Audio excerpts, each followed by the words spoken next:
Hello everyone. आज की इस वीडियो में हम पढ़ने वाले हैं एंटी इन्फ्लामेटरी एजेंट्स के बारे में।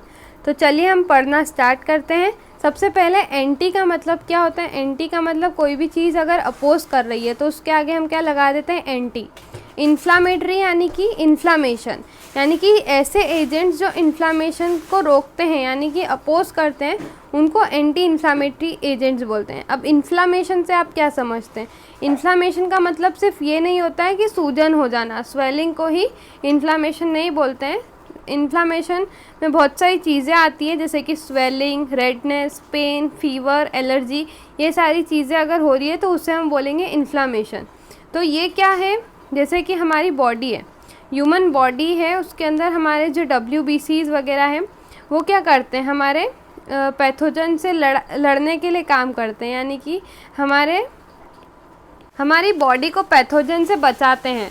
तो जैसे कि कुछ भी हमारी बॉडी को इंजरी हुई तो वहाँ पे हम क्या करेंगे, एंटी इन्फ्लामेटरी एजेंट्स देंगे। तो वो एंटी इन्फ्लामेटरी एजेंट्स भी एक तरह से प्रोटेक्टिव रिस्पॉन्स देते हैं हमारी ह्यूमन बॉडी के लिए। इन एजेंट्स को किस लिए यूज़ किया जाता है, इन्फ्लामेटरी रिस्पॉन्स को ट्रीट करने के लिए। जैसे कि पेन हो रहा है, फीवर हो रहा है, रेडनेस हो रही है, स्वेलिंग आ रही है, ये सारी चीज़ें अगर हो रही है तो हम क्या देंगे, एंटी इन्फ्लामेटरी एजेंट्स देंगे। इन मतलब एंटी इन्फ्लामेटरी एजेंट्स के अंदर बहुत सारी ड्रग्स आती है, उसके बारे में हम पढ़ेंगे। अब इसका मैकेनिज़्म पढ़ते हैं। सबसे पहले एक और बात, एंटी इन्फ्लामेटरी एजेंट्स यानी कि इनको हम non steroidal anti inflammatory drugs भी बोलते हैं, NSAID। अगर एग्ज़ाम में NSAID के बारे में पूछा जाता है तो आपको समझ जाना है कि एंटी इन्फ्लामेटरी ही पूछा गया है। अब इसका मैकेनिज़्म पढ़ते हैं।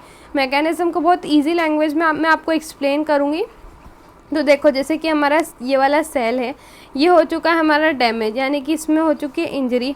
तो इसकी जो सेल मेम्ब्रेन है, ठीक है, जो सबसे बाहर वाली लेयर है सेल मेम्ब्रेन, वो काहे की बनी हुई होती है, फॉस्फोलिपिड्स की बनी हुई होती है।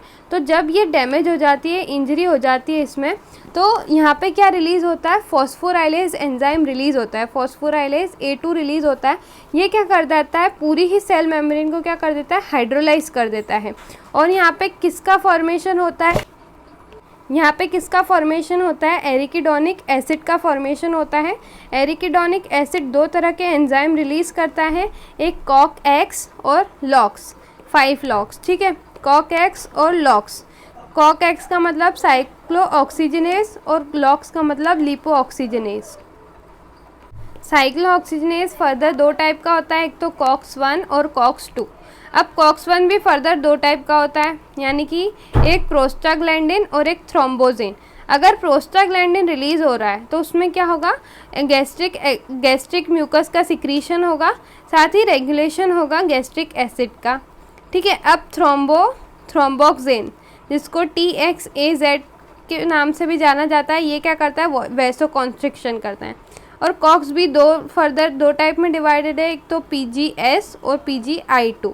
PGS क्या करता है, इंड्यूस करता है पेन और फीवर को, ठीक है। और ये जो ड्रग्स है एंटी इन्फ्लामेटरी, बहुत सारी डिजीज़ में दी जाती है, जैसे कि अर्थराइटिस, गॉट, ये सारी डिजीज़ेज में इन एंटी इन्फ्लामेटरी ड्रग्स को दिया जाता है। अब एंटी इन्फ्लामेटरी ड्रग्स 2 टाइप की होती है, एक तो स्टीरॉयडल, एक नॉन स्टीरॉयडल। स्टीरॉयडल को ओपियोइड ड्रग्स भी बोलते हैं और नॉन स्टीरॉयडल को नॉन ओपियोइड ड्रग भी बोलते हैं।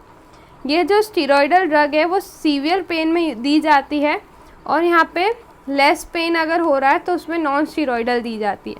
ये CNS को डिप्रेस करती है और ये CNS को डिप्रेस नहीं करती है, ये PNS पे एक्ट करती है, नॉन स्टीरॉयडल, ठीक है। It have more side effect and adverse effect, इनके साइड इफ़ेक्ट और एडवर्स इफ़ेक्ट ज़्यादा है, ठीक है। अब ये क्या करती है, पेन का थ्रेशोल्ड बढ़ा देती है, यानी कि पेन एक सीमा तक, मतलब बहुत ही ज़्यादा पेन को भी ये क्या कर सकता है, सहन कर सकते हैं। अब स्टीरॉयडल के एग्जाम्पल क्या है, मॉर्फिन और कोलिडीन, और इसके एग्जाम्पल है एस्प्रिन और आइब्यूप्रोफेन। आइब्यूप्रोफेन बहुत ही इंपॉर्टेंट है, इसका सिंथेसिस में भी मैं इस वीडियो में आपको पढ़ाऊँगी।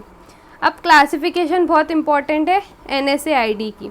यहाँ पे मैंने सारी ड्रग्स ना लिखते हुए सिर्फ कुछ ड्रग लिए ताकि आपको आसानी से याद हो जाए, ठीक है। बाकी यहाँ पे तीनों में तो मैंने यही ड्रग लिए जो हमारे कोर्स में है। अब जो क्लासिफिकेशन है उसको 4 टाइप से क्लासीफाई कर सकते हैं। एक नॉन सिलेक्टिव कॉक्स इनहिबिटर, एक प्रेफरेंशियल कॉक्स-2 इनहिबिटर, एक सिलेक्टिव कॉक्स-2 इनहिबिटर और एक analgesic antipyretic with poor anti inflammatory action. तो सबसे पहले नॉन सिलेक्टिव कॉक्स में कौन कौन सी आती हैं? सैलिसाइलेट्स आते हैं जिसमें हमारी ड्रग आती है एस्प्रिन। फिनामेट आते हैं जिसमें आती है mefenamic acid. Propionic acid derivatives में आती है आइब्यूप्रोफेन और कीटोप्रोफेन। ये तो आपको याद ही करना पड़ेगा। फिर प्रेफरेंशियल कॉक्स-2 इनहिबिटर में क्या आती है? डाइक्लोफिनेक और एसिक्लोफिनेक। सिलेक्टिव कॉक्स-2 इनहिबिटर में आती है पेरीकॉक्स IB और एनाल्जेसिक एंटीपायरेटिक में आती है हमारी पैरासीटामोल। ये थी हमारी क्लासिफिकेशन NSAIDs की। अब सबसे पहली मेन ड्रग हम पढ़ेंगे जिसकी सिंथेसिस में आपको पढ़ाऊंगी वो है मेफेनेमिक एसिड। मेफेनेमिक एसिड हम कैसे सिंथेसाइज कर सकते हैं? देखिए, सबसे पहले हमने लिया 2-क्लोरोबेंजोइक एसिड। सबसे पहले हमने बना दी बेंजीन रिंग। ये यहाँ पे सेकेंड पोजीशन पे हमने डाल दिया Cl और यहाँ पे COOH। हम यहाँ पे सेकेंड पोजीशन पे Cl है इसलिए हमने इसको बोल दिया 2-क्लोरो और ये बेंजीन पे COOH है यानी कि हाइड्रोक्लोरिक एसिड है तो इसको क्या बोलेंगे? बेंजोइक। ओइक हम काय में लगाते हैं? कार्बोक्सिलिक एसिड ग्रुप के लिए लगाते हैं तो ओइक एसिड ले लिया। अब हमने एक और स्ट्रक्चर लिया ये वाला, इसमें यहाँ पे हमने क्या जोड़ दिया? NH2। यहाँ पे 2 मिथाइल ग्रुप आएंगे CH3 और यहाँ पे भी CH3। ठीक है, ये हमारी बेंजीन रिंग है। अब हमने क्या किया इसमें से -HCl ये Cl और ये यहाँ का एक H रिमूव कर दिया तो अब हमारे पास क्या बचेगा? इन दोनों को ऐड कर देंगे। यहाँ पे एडिशन का साइन लगा ना, ऐड कैसे करेंगे? ये बेंजीन रिंग, फिर यहाँ पे COH पहले से ही है। अब यहाँ पर Cl हट गया, यहाँ पे क्या बचा है? सिर्फ NH बचा है। ठीक है, एक यहाँ का H चला गया और यहाँ का Cl चला गया तो ये HCl निकल गया और यहाँ पे NH बचा। अब यहाँ पे एक और बेंजीन रिंग है, ये बेंजीन रिंग जोड़ दी और यहाँ पे Cl, ये Cl जो था सॉरी CH3 यहाँ पे एज इट इज़ लिख देंगे। तो ये वाला जो हमारा बना है इसको क्या बोलेंगे हम? मेफेनेमिक एसिड बोलेंगे, मेफेनेमिक एसिड। अब हम इसके बारे में 2-3 बातें लिख सकते हैं। ये क्या है? एक तरह का NSAID है। ठीक है, ये क्या करता है? मॉडरेट पेन, मतलब अगर हल्का फुल्का दर्द हो रहा है तो हम ये वाली टैबलेट या फिर मेडिसिन दे सकते हैं। ये मेंस्ट्रुअल क्रैम्प्स में दी जाती है ये, यानी कि जो मेंस्ट्रुअल साइकिल है उस दौरान जो क्रैम्प्स आते हैं यूट्रस के अंदर, उसमें हम ये वाली मेडिसिन देते हैं मेफेनेमिक एसिड जिसका फॉर्मूला होता है। ठीक है, ये क्या करती है? प्रोस्टाग्लैंडिन सिंथेसिस को इनहिबिट कर देती है। हमने इसके एक्शन में पढ़ा था, देखो कहाँ गया इसका, ये रहा। देखो यहाँ पे ये जो प्रोस्टाग्लैंडिन यहाँ पे रिलीज़ हो रहा है इसको क्या कर देती है? इनहिबिट कर देती है। ये रिलीज़ ही नहीं होता है जिसके कारण फिर पेन होना बंद हो जाता है। प्रोस्टाग्लैंडिन ही की वजह से ही हमें पेन का सेंसेशन होता है तो ये इसको रिलीज़ ही नहीं होने देता है ये वाला ड्रग। तो यहाँ पे इसका रिलीज़ कम हो जाता है जिसके कारण से पेन नहीं होता है। ठीक है, अब दूसरा इम्पॉर्टेंट ड्रग अब हम पढ़ते हैं जिसका नाम है आइब्यूप्रोफेन। ये वाला हमारा क्या है? आइब्यूप्रोफेन। ये बहुत ज़्यादा इम्पॉर्टेंट है। इसका भी मैं आपको सिंथेसिस इजी लैंग्वेज में समझाने की कोशिश करती हूँ। देखो, सबसे पहले हमने क्या लिया, इसमें क्या पढ़ रहे हैं हम? आइब्यूप्रोफेन। आइब्यूप्रोफेन क्या होती है? सबसे पहले ये एक पेन किलर है। ठीक है, हम इसको एंटी इन्फ्लामेटरी में पढ़ इसलिए रहे हैं क्योंकि ये पेन किलर है, NSAID है एक तरह की। ठीक है, ये माइग्रेन में दी जाती है। ठीक है, और ये पीरियड्स पेन में भी दी जाती है ये वाली आइब्यूप्रोफेन। ये 3-4 बातें आपको लिख देनी है। इसके बाद CH3, इसका हम सिंथेसिस करते हैं। यहाँ पे CH3 इसको ऐसे जोड़ देंगे। ठीक है, इस तरह का स्ट्रक्चर बनाने के बाद हम CH2 जोड़ेंगे। सबसे पहले CH3 फिर CH फिर CH2। यहाँ पे एक H, यहाँ पे 2 H, यहाँ पे 3 H। ठीक है, ये ऐसे करके आप करना है। फिर इसको हमें इस एक बेंजीन रिंग से जोड़ देना है। इस तरह से हमने बेंजीन रिंग से इसको जोड़ दिया तो ये क्या बन गया हमारा आइसोब्यूटाइल बेंजीन। आइसोब्यूटाइल बेंजीन में हम क्या करेंगे, एसिटाइल ग्रुप ऐड करेंगे। एसिटाइल ग्रुप क्या होता है, CH3CO होल ट्वाइस O। ठीक है, ये होता है हमारा एसिटाइल ग्रुप। अब एसिटाइल ग्रुप कहाँ पे जाके जुड़ेगा, एसिटाइल ग्रुप हमारा ये यहाँ पे जाके जुड़ जाएगा। एसिटाइल ग्रुप ऐसा कैसा, CH3CO CH3 लग जाएगा मतलब यहाँ पे।